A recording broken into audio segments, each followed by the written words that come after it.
जय गुरु जी, शुक्राना गुरु जी, ओम नमः शिवाय, शिव जी सदा सहाय, ओम नमः शिवाय, गुरु जी सदा सहाय। जय गुरु जी। संगत जी, मेरा नाम हरप्रीत चहल है और मैं अंबाला से। संगत जी, आज 16 जनवरी 2024 दिन मंगलवार है और आज गुरु जी का ही दिन है। 1+6 = 7, तो गुरु जी का ही लक्की नंबर है। तो संगत जी, आज के दिन सुबह मुझे गुरु जी की आज्ञा हुई है कि गुरु जी का शुक्राना सत्संग शेयर करना है। तो संगत जी, आज मैं गुरु जी की आज्ञा से गुरु जी का शुक्राना सत्संग शेयर करने जा रही हूँ और आज मैं गुरु जी की आज्ञा से अपना 20वां सत्संग शेयर करने जा रही हूँ संगत जी। और जैसा कि गुरु जी ने मुझे बोला है कि पुत्र इन्नी ब्लैसिंगां मिलणगियां कि सत्संग कर दे थकेंगी नहीं। सत्संग शेयर करना भी ब्लेसिंग ही है संगत जी। तो गुरु जी मतलब मुझसे सत्संग शेयर कराकर मुझे भी ब्लेस कर रहे हैं और जो ये सत्संग सुनेगा उसे भी गुरु जी ब्लेस करेंगे, क्योंकि जैसे गुरु जी का कहना है कि जो सत्संग करता है मतलब उसे भी ब्लेसिंग मिलती है और जो सत्संग सुनता है उसे भी ब्लेसिंग मिलती है। तो आज मैं गुरु जी की आज्ञा से अपना 20वां शुक्राना सत्संग शेयर करने जा रही हूँ संगत जी। अगर सत्संग करते हुए कोई भूल चूक होगी हो तो उसके लिए माफ़ करना। गुरु जी, सत्संग शेयर करने की सेवा बख्शने के लिए आपका शुक्राना गुरु जी। तो संगत जी, जैसा कि आज 16 जनवरी 2024 मंगलवार का दिन है संगत जी। तो आज मुझे गुरु जी का मैसेज आया कि आज मैं तेरे घर आऊँगा, मुझे पहचान लई, तेरे सब कष्ट काट के जाऊँगा। तो संगत जी, इतने में मतलब उस समय गेट की बेल बजी तो मम्मा गेट पे गए। तो गेट पे मतलब 2 औरतें और 2 छोटे-छोटे बच्चे थे संगत जी, जो खाने के लिए कुछ माँग रहे थे मतलब। तो मम्मा ने उन्हें बोला कि ठीक है, आप इतना बैठो, मैं ला के देती हूँ। मम्मा चाय बना रहे थे उस समय। तो ये तकरीबन 10 बजे के आसपास की बात है संगत जी, 9:30 बजे के आसपास की बात है। सॉरी संगत जी, ये 10 बजे के आसपास की बात है मॉर्निंग की। तो मम्मा ने इतना उनको बिठाया और इतना खाना बनाने के लिए आए संगत जी अंदर। तो उस समय मेरे पास ये मैसेज आ चुका था, मैं उठ गई थी और मेरे पास ये मैसेज आ चुका था। तो संगत जी, उससे पहले मैं आपको थोड़ा-सा लोहड़ी वाले दिन से बताना चाहूँगी। जैसा कि मेरे पास लोहड़ी वाले दिन भी गुरु जी का मैसेज आया था कि आज लोहड़ी रात ਦੇ ਸਮੇਂ मैं तेरे कोल आऊँगा, मैं लाल रंग के कपड़िਆਂ ਵਿੱਚ ਆਵਾਂਗਾ, ਮੈਨੂੰ पहचान ਲਈ। तो संगत जी, सुबह लोहड़ी वाले दिन से अगले दिन मतलब मॉर्निंग में रात को मैसेज आया, तो सुबह मॉर्निंग में एक लड़की आई मतलब, तो उसने लाल कलर की जैकेट पहनी हुई थी। तो वो मम्मा से लोहड़ी मांगने लगे। तो इतना मम्मा अंदर लोहड़ी लेने आए तो इतना डाल रहे थे मतलब। तो जब जाकर देखा बाहर तो वो लड़की वहाँ थी ही नहीं। मम्मा ने आगे पीछे साइड में चेक किया तो वो थी नहीं, वो चली गई वहाँ से, पता नहीं। तो उसके बाद संगत जी, आज जो मैं आज की बात आपको बता रही हूँ, उसके बाद आज 16 जनवरी 2024 मंगलवार को आज वो जो 2 लेडीज़ और मतलब 2 छोटे-छोटे बच्चे आए। तो उनमें से जो मतलब लेडीज़ थी उसने रेड कलर की ही कैप पहनी हुई थी संगत जी। तो मैं वैसे ही बच्चों से पूछ रही थी कि क्या उन्होंने रेड कलर का कुछ पहना है? तो उन्होंने बोला हाँ। तो संगत जी, जब मम्मी ने उन्हें बिठाया तो उन्होंने मम्मी ने सब्जी, चटनी और मतलब रोटी प्रसाद दिया और साथ में उन्हें चाय दी संगत जी। तो उन्होंने मतलब खाई, फिर उन्होंने मतलब बोला कि 2 रोटी और देना। तो मम्मी ने फिर और बनाई, मतलब उन्हें बोला इतना बैठो मैं बना रही हूँ। तो मम्मी ने फिर और दी। जब बाहर जाके देखा तो वो उठ के एकदम चले गए। जब मम्मी ने उन्हें देखा तो जा रहे मतलब, फिर मम्मी ने बोला आप जा क्यों रहे हो? बोले मैं इंतज़ार कर रहे थे। मम्मा ने बोला नहीं, मुझे बनाने में भी तो टाइम लगेगा ना, इसीलिए। फिर उन्होंने वहीं पर बैठ के संगत जी मतलब और रोटी खाई और मतलब लंगर प्रसाद दोनों लेडीज़ ने और दोनों बच्चों ने चखा।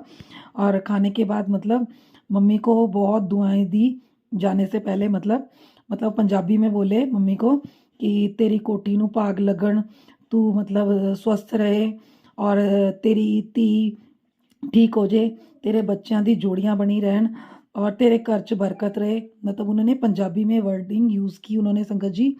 और जाते मतलब मम्मी को बहुत सारा आशीर्वाद दे के गए। तो उसके बाद संगत जी मतलब मम्मी को भी अच्छा लगा कि चलो उनको मतलब वो सुबह-सुबह आए और मैंने मतलब खाना खिलाया और वो खुश होकर गए मतलब। और आशीर्वाद देकर गए। तो संगत जी, उसके बाद मेरे पास और मम्मा के पास भी इसी तरह के मैसेज आ रहे थे कि तुम्हारे मतलब कष्ट काट रहे हैं मतलब उस तरह से। तो संगत जी, उसके बाद मेरे पास गुरु जी का मैसेज आया, पुत्र तू मेरी शरण विच आ गई है, तो मैं तेरे साथ हूँ और तेरे पूरे परिवार को ब्लेस करूँगा। पुत्र तेरी सारी परेशानियाँ खत्म हो जाएँगी। पुत्र मैं तेरा प्यो हूँ, तू महाशिव की बेटी है। आज से तेरी सारी ज़िम्मेदारी मेरी। तो संगत जी मुझे इस तरह के मैसेज आए मतलब, और आज दोपहर में भी मतलब मेरी रोटी के ऊपर गुरुजी ने ओम के दर्शन दिए, और अभी शाम को भी मेरी रोटी के ऊपर गुरुजी ने ओम के दर्शन दिए। तो उसके लिए गुरुजी का शुक्राना। और जब गुरुजी मतलब हाथ पकड़ते हैं संगत जी, तो गुरुजी हमारे मतलब अंग संग रहते हैं। हर चीज़ का, हमारी छोटी से बड़ी चीज़ का हमारा ध्यान रखते हैं। शायद हम लोग भूल जाते हैं, लेकिन गुरुजी नहीं भूलते। गुरुजी हमारे हर चीज़ को ध्यान रखते हैं कि क्या हमारे लिए सही है और क्या हमारे लिए गलत है। मतलब जैसे कि मैंने पहले भी कई सत्संग में सुना कि मतलब गुरुजी हाथ पकड़ते हैं तो कभी नहीं छोड़ते। संगत चाहे हाथ छोड़ भी दें मतलब, तो गुरुजी कभी हाथ नहीं छोड़ते। अगर एक बार पकड़ लेते हैं संगत जी, तो गुरुजी हमारी छोटी बड़ी हर चीज़ों का, हर ज़रूरत का, हर चीज़ों का ध्यान रखते हैं संगत जी।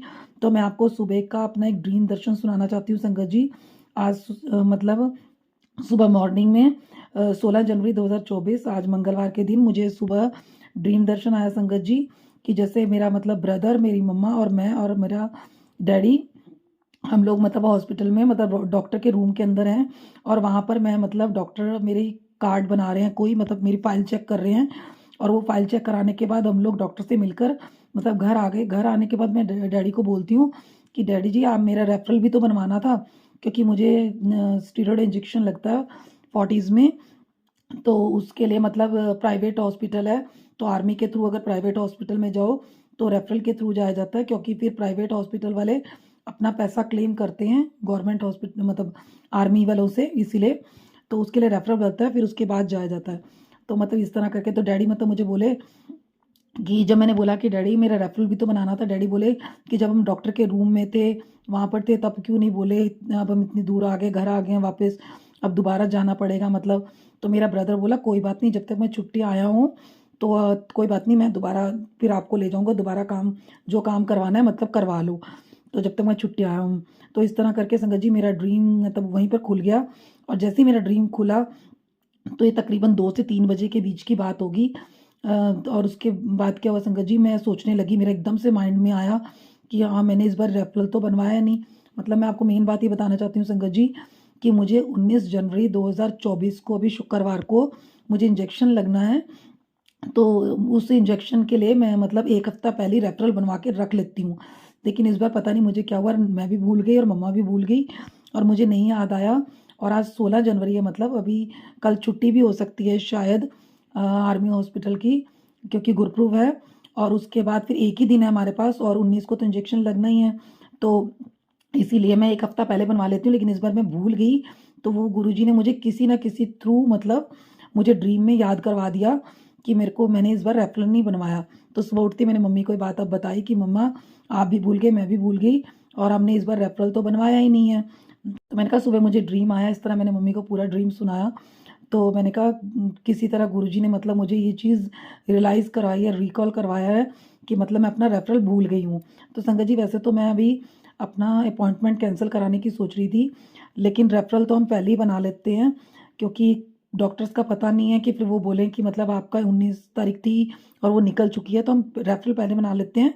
अगर मुझे कभी भी अपॉइंटमेंट आगे बढ़ाना भी पड़े तो मैं आगे बढ़ा लेती हूँ। अभी मैंने 26 जनवरी, 31 जनवरी या 2 फरवरी सोचा था करूँगी, क्योंकि मेरी बड़ी भतीजी के एग्ज़ाम भी हैं और थोड़ा ठंडी का भी टाइम है। तो इसलिए मैंने सोचा था थोड़ा-सा मैं पोस्टपोन करके आगे बढ़ा लूँगी, इसके एग्ज़ाम हो जाएँगे, 27 को ये फ्री हो जाएगी। तो उसके बाद अब मैं 31 सोच रही थी, और या फिर सोच रही थी कि मैं 2 फरवरी लूँगी, क्योंकि पहले इसके एग्ज़ाम 25 को ख़त्म से संगत जी, अब 27 को पोस्टपोन होके थोड़ा एक एग्ज़ाम आगे हो गया है, तो उस वजह से।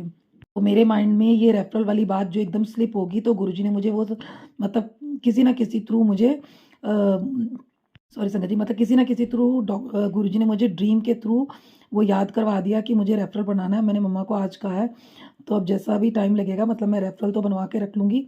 उसके बाद जैसा मुझे टाइम लगेगा मैं उस हिसाब से फिर बाद में डॉक्टर को चेक करा के आऊँगी। तो गुरुजी इस तरह हमारी छोटी-छोटी बातों को ध्यान रखते हैं, ख़्याल रखते हैं और हमें याद कराते हैं टाइम टू टाइम, मतलब कि हमारे काम जो है मतलब गुरुजी छोटी-छोटी बातों का ध्यान रखते हैं कि उनकी मतलब संगत को किसी तरह की कोई प्रॉब्लम ना हो मतलब। तो आपने मुझे मेरा रेफ़रल के बारे में मैं भूल गई थी सॉरी गुरुजी, आपने मुझे उसके लिए रिकॉल करवाया, उसके लिए आपका शुक्राना गुरुजी। और अभी गुरुजी ने मुझे मतलब चपाती में दोबारा ओम के दर्शन दिए अभी, तो उसके लिए आपका शुक्राना गुरुजी। जितना शुक्राना करें उतना कम है गुरुजी। तो संगत जी अब मैं गुरुजी की कृपा से और अपना मतलब ये मैंने अपना 20वां सत्संग शेयर किया है, शुक्राना सत्संग शेयर किया है। तो अब मैं गुरुजी से आज्ञा लेती हूँ और सत्संग करते हुए अगर कोई भूल चूक हो गई हो तो उसके लिए माफ़ करना गुरुजी। और मेरा हाथ पकड़ने के लिए आपका लख लख शुक्राना गुरुजी। जैसा गुरुजी ने बोला है कि मैं मतलब हमेशा तेरे साथ हूँ, मेरे पास बहुत दिन से मैसेज आ रहे हैं, तो वाकई में गुरुजी हर पल साथ हैं, अंग संग साई हैं। तो ऐसे ही हमेशा मेरे अंग संग साई रहना गुरुजी। मेरा हाथ पकड़ने के लिए आपका शुक्राना गुरुजी। मेरे सर पर अपना हाथ रखने के लिए अपना आपका शुक्राना गुरुजी। मुझे अपने साथ जोड़ने के लिए आपका शुक्राना गुरुजी। मुझे हमेशा अपने चरणों में ऐसे ही लगाए रखना गुरुजी। अगर कोई भूल चूक हो जाए तो अपना बच्चा समझ के माफ़ करना गुरुजी। तो अब मैं मंत्र जाप के साथ गुरुजी से आज्ञा लेती हूँ। ओम नमः शिवाय, शिवजी सदा सहाय। ओम नमः शिवाय, गुरुजी सदा सहाय। Thank you Guruji, love you Guruji, शुक्राना गुरुजी, जय गुरुजी।